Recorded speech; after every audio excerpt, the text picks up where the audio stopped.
तो मेरे आत्मिक मीठे भाइयों और बहनों को गिरीश जी की तरफ से मधुर सा प्यारा सा याद प्यार स्वीकार करना जी। तो कहिए, आप सभी कैसे हैं? सभी मीठे मधुरता युक्त हैं? सभी स्वस्थ हैं? तो आज एक क्वेश्चन आया हुआ है, बीमारी में भी मन की स्थिति कैसे मजबूत बना के रखें? तो इसका उत्तर, जरूरी नहीं इन बातों को आप स्वीकार कर लें।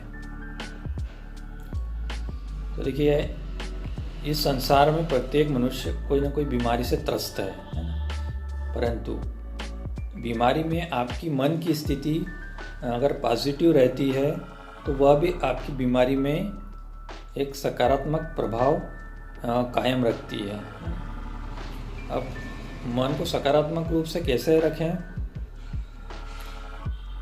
देखिए, तो मैं आपको जो चीज़ बता रहा हूँ इसको फर्स्ट या बीच में भी ले सकते हैं। फर्स्ट में जैसे जब आपकी बीमारी चालू हुई हो, जब आप डॉक्टर को बताने जा रहे हैं, है ना, या जब आपका डॉक्टर से इलाज भी चल रहा हो, है ना। तो देखिए, जब भी आप डॉक्टर को बताने जाएं, है ना, आप जहाँ पूजा करते हैं या ध्यान करते हैं, है ना, तो सर्वप्रथम आप परमात्मा को याद कीजिए या अपने इष्ट देव को याद कीजिए और उस डॉक्टर का भी ध्यान कीजिए, है ना, ठीक है। और परमात्मा से ध्यान लगाकर उसको कुछ अच्छे पॉजिटिव संकल्प आप भेजिए, है ना। कैसे संकल्प? कि ये डॉक्टर बहुत बहुत अच्छा है और निश्चित ही इसके इलाज से मैं स्वस्थ हो जाऊंगा, है ना, ठीक है। क्योंकि देखिए, आपको पता है, जैसे संकल्प करते हैं सामने वाले के पास जाते हैं। अगली बात, जब आप जो संकल्प करते हैं तो होता क्या है, देखिए डॉक्टर भी क्या रहता है, कितने मरीजों को देखता है ना, निश्चित ही उस तनाव में आता होगा। ये घर की भी कुछ परेशानी तो सभी को रहती है, तो डॉक्टर को भी तो होगी। तो जब हम कुछ अच्छे संकल्प भेजते हैं तो हो सकता है कि उसको वो आपको एक उचित मार्गदर्शन दे, है ना।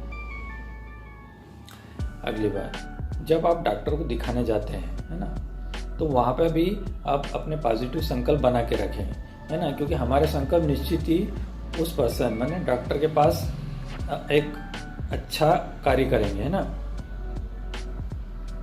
और आपकी बीमारी बिल्कुल उसको सकारात्मक रूप से बताइए, है ना, भय और डर के द्वारा मत बताइए, है ना, ठीक है। ये तो आपने डॉक्टर को बता दिया, है ना। अब उसके बाद आपको क्या करना है ना। देखिए, उसके बाद भी होता है ना, जब हम दवाई गोली खाते हैं ना, तो सोचते हैं इसमें मैं ठीक हो पाऊंगा कि नहीं, है ना। बहुत सारे संकल्प तो आते ही होंगे आपके पास, है ना। तो देखिए, उसका भी मैं आपको कुछ उपाय बता देता हूँ, है ना। देखिए, जब भी आप उसकी जो भी लिखी गई दवाइयाँ खाते हैं तो सबसे पहले परमात्मा को याद करिए और परमात्मा को याद करते हुए उस दवाई को 30 सेकेंड तक अच्छे वाइब्रेशन दीजिए, है ना। कैसे? परमात्मा से शक्ति लेकर पवित्रता और शांति के वाइब्रेशन दीजिए, है ना, 30 सेकेंड तक। और नेक्स्ट संकल्प ये भी बहुत पावरफुल है। ये संकल्प ये है कि निश्चित ही इस दवाई को खाकर मैं पूरी तरह से स्वस्थ हो जाऊंगा, है ना। इसको आप 20 से 25 चक्कर बिल्कुल आत्मविश्वास से बोलिए। देखिए, क्योंकि क्या हो रहा है, आप उस दवाई को भी संकल्प दे रहे हैं और आपके मन को भी पॉजिटिव बना रहे हैं, है ना। अगली बात क्या हो रहा है, जब आप वो संकल्प कर रहे हैं तो आपके अवचेतन मन में स्टोर हो रहा है ना। तो आप जब दवाई खाएंगे तो निश्चित ही वो संकल्प काम करेंगे, आपका अवचेतन मन भी और उस दवाई को जब खाएंगे भी आप, है ना, ठीक है। तो ये मैंने आपको सेकंड स्टेज बता दी, है ना। अब अगली बात है तीसरी स्टेज, है ना। ये तो आप दवाई खा रहे हैं, है ना। अब मैं आपको कुछ सकारात्मक संकल्प बताता हूँ, तो निश्चित ही आपकी बीमारी में काफ़ी लाभदायक सिद्ध हो सकते हैं, क्योंकि ये खुद मैंने भी करे हुए हैं, है ना। तो ये कुछ संकल्प हैं, चाहे तो आप इसको नोट कर लीजिए। पहला संकल्प, मेरे शरीर की सभी बीमारियां खत्म हो चुकी हैं, है ना। तो इस संकल्प को बोलते हुए आपके शरीर में जहाँ जहाँ बीमारियां हैं, है ना, आप ऐसा महसूस करिए कि वो सब बीमारियां खत्म हो चुकी है ना। ठीक है। दूसरा,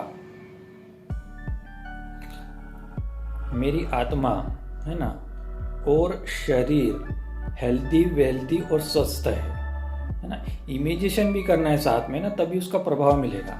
ठीक है। तीसरा,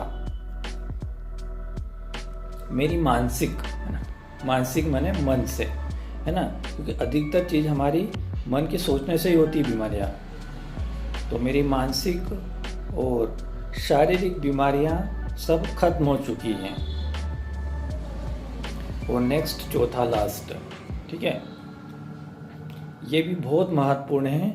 देखिए, जिस शरीर के स्थान पे आपको बीमारी है ना, तो उसको इमर्ज करके ये संकल्प आपको देना है ना। जैसे क्या होता है, आपका सर दर्द हो रहा है ना, तो सर को इमर्ज करके ये संकल्प करें कि मेरा सर दर्द खत्म हो चुका है हमेशा के लिए, है ना। ठीक है। ऐसा संकल्प आप बना सकते हैं जहाँ भी किसी भी स्थान पे आपको बीमारी हो, है ना। ठीक है। अब ये जो संकल्प मैंने बताए हैं, इनको और पावरफुल बनाने के लिए आप दर्पण के सामने भी कर सकते हैं, है ना। क्योंकि वहाँ क्या होगा, सामने के सामने इमर्ज हो जाएंगे आपके शरीर के अंग, है ना। इमेजिनेशन, अब आप खुद भी देख सकते हैं अपने आप को, है ना। ठीक है। अगली बात, और तरीका और है कि जो मैंने आपको 4 पॉइंट बताए हैं, है ना। ठीक है। इनको आप माने कि लिख भी सकते हैं डायरी में, है ना। तो ये भी उपाय मैंने आपको बता दिए हैं। बाकी आपको अपना रेगुलर डॉक्टर से इलाज जरूर कराना है।